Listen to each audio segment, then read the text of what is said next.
Hello dear student. तो आज हम पढ़ने वाले हैं पार्ट ऑफ स्पीच के बारे में। बहुत ही आसान तरीके से, बहुत ही सिंपल तरीके से, फुल एक्सप्रेशन बहुत ही शानदार तरीके से पढ़ेंगे, जिसमें हम इसके सभी पार्ट्स के बारे में, नाउन, प्रोनाउन, वर्ब, एडवर्ब सभी के बारे में बारी बारी से जानेंगे। फुल एक्सप्लेनेशन देखेंगे और वो भी बहुत ही शानदार तरीके से, बिल्कुल वेरी सिंपल आइडियाज़ के द्वारा हम इसके बारे में पढ़ने वाले हैं।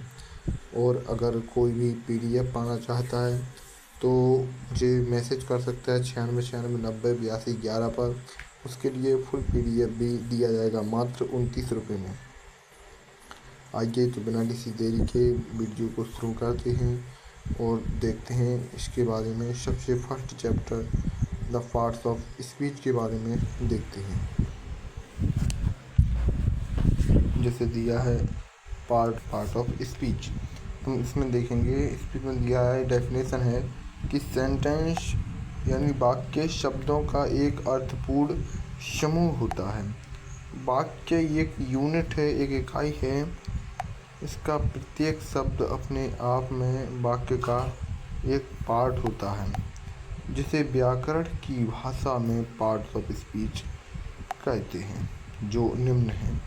देखिए, तो पार्ट्स ऑफ स्पीच है, उसके अंतर्गत कौन कौन से संज्ञा आते हैं। ठीक है, इसके 8 भेद होते हैं। तो 8 भेद में नंबर संज्ञा, प्रोनाउन यानी सर्वनाम, वर्ब यानी क्रिया, एडवर्ब माने क्रिया विशेषण, एडजेक्टिव यानी विशेषण, प्रीपोजिशन यानी संबंध सूचक अव्यय, कंजक्शन यानी संयोजक, इंटरजेक्शन यानी विस्मय आदि बोधक अव्यय। ठीक है, अब हम देखेंगे सबसे पहले नाउन के बारे में। तो नाउन के बारे में जानेंगे हम पहले नंबर। जैसे नाउन है, तो नाउन क्या है देखिए। तो द नाउन यानी संज्ञा, डेफिनेशन दी गई है इसकी कि a noun is the name of the person, place, animals, birds और थिंग्स। मतलब जो नाउन है वो नाम है, संज्ञा है, जो किसी व्यक्ति का, स्थान का, वस्तु का या पक्षी वस्तु आदि के सभी के नाम होते हैं। ठीक है, नाम जो है वो क्या होते हैं, संज्ञा होते हैं। एग्जाम्पल भी दिया है, जैसे यहाँ पर राम एक व्यक्ति का नाम है। ठीक है, कानपुर है एक स्थान का नाम है, टाइगर है, पीकॉक है, कार है, ये सभी नाम दिए गए हैं, वस्तु हैं बस। ठीक है, मतलब इसी प्रकार से। अब देखते हैं नाउन काइंड्स क्या होते हैं, प्रकार क्या होते हैं।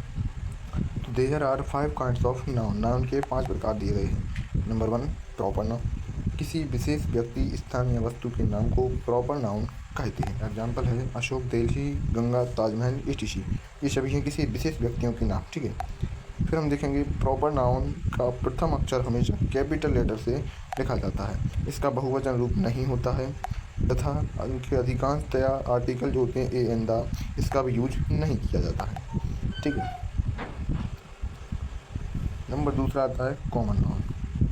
तो जो शब्द किसी वर्ग यानी क्लास या जाति का बोध कराते हैं, जिसकी विशेषताएं उस वर्ग या जाति की अन्य विशेषताओं, वस्तुओं या प्राणियों से पाई जाती है, उसकी विशेषता की जाती है, उन्हें कॉमन नाउन कहते हैं। जैसे book, bird, animal, man, river, building, ये सभी क्या है, तो ये कॉमन नाउन है। ठीक है, कॉमन नाउन का पहला अक्षर स्मॉल लेटर से लिखा जाता है। कॉमन नाउन को पुनः 2 भागों में बांटा जा सकता है। ठीक है, नंबर इसका एक काउंटेबल नाउन होता है। काउंटेबल नाउन, कॉमन नाउन मतलब होता है जिस नाउन की द्वारा वस्तु, स्थान या प्राणी की गणना कर उनकी संख्या बताना संभव हो, उन्हें काउंटेबल नाउन कहते हैं। एग्जाम्पल है city, pine, difficulty, problem, etc मतलब आदि। ऐसे नाउन्स के एक वचन रूप के साथ सामान्यतः आर्टिकल ए एंड द का प्रयोग किया जाता है। फिर आता है नंबर दूसरा अनकाउंटेबल नाउन।